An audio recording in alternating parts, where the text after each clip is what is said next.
Hello welcome to my channel Supriya's mixed vibe.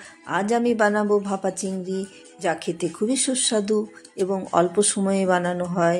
চলুন বানাই, সঙ্গে থাকুন, সম্পূর্ণ ভিডিওটা দেখতে থাকুন। 250 গ্রাম চিংড়ি খুব ভালো করে পরিষ্কার করে রেখে নিয়েছি। চিংড়ি পরিষ্কার করার প্রসেস আলাদা ভিডিওতে দেওয়া আছে, ওটা দেখে নেবেন।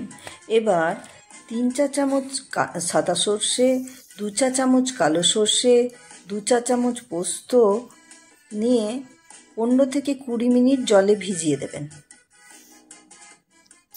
তাতে পেস্টটা খুব ফাইন হবে। ভিজিয়ে রাখা সেই সর্ষে পোস্ততে 2 টুকরো নারকোল, 5টা কাজু, 2টো কাঁচা লঙ্কা, হাফ কাপ জল দিয়ে একটা ফাইন পেস্ট করে নেব। আগে ভিজিয়ে রাখাতে পেস্টটা দেখুন খুব ফাইন হয়েছে। এইবারে আমি হাফ চা চামচ হলুদ, 1 চা চামচ লবণ, হাফ চা চামচ লেবুর রস দিয়ে চিংড়িটাকে বেশ ভালো করে মেখে নিয়েছি এবং যেই পাত্রে বসাবো সেই পাত্রেই নিয়েছি। পেস্টটা দিয়ে দিলাম। পেস্টটাকে খুব সুন্দর চেঁচে চুচে ওতে পুরো 1 কাপ জলের মতন দেব। আগে এটাকে খুব সুন্দর মেখে নিই। এটাকে মাখতে হবে, খুব সুন্দর করে মেখে নিতে হবে। তাতে ওই 2 চা চামচের মতন সর্ষে তেলও দেব।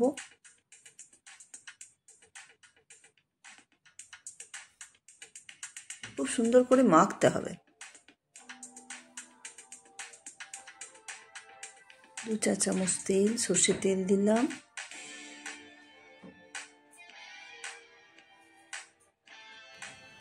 আবার একে খুব ভালো করে মেখে নেব। 4টা কাঁচা লঙ্কা দেব, দিয়ে 1.5 কাপের মতন জল দেব, দিয়ে একে গ্যাসে চাপিয়ে দেব। 10 মিনিটের জন্য ঢাকা দিয়ে ছেড়ে দেব। ফ্লেমটাকে কম রাখবো এবং মাঝে মাঝে চালাবো। ওতে কাজু দিয়েছি, গ্রেভিটা খুবই ঠিক হয়ে যাবে। একটু চালাবো, ভালো হবে। এই নামানোর ঠিক আগে একটু তেল দেব।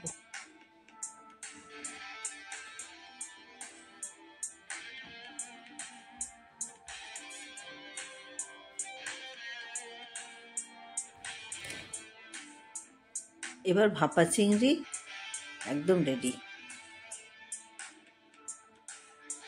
রেসিপিটি অসাধারণ হয়েছে, আপনারাও বানান, কমেন্ট করে জানান কীরকম হয়েছে। ভিডিও ভালো লাগলে লাইক করুন, আমার চ্যানেল সাবস্ক্রাইব করুন, বেল আইকনটি প্রেস করুন for notification. Thanks for watching.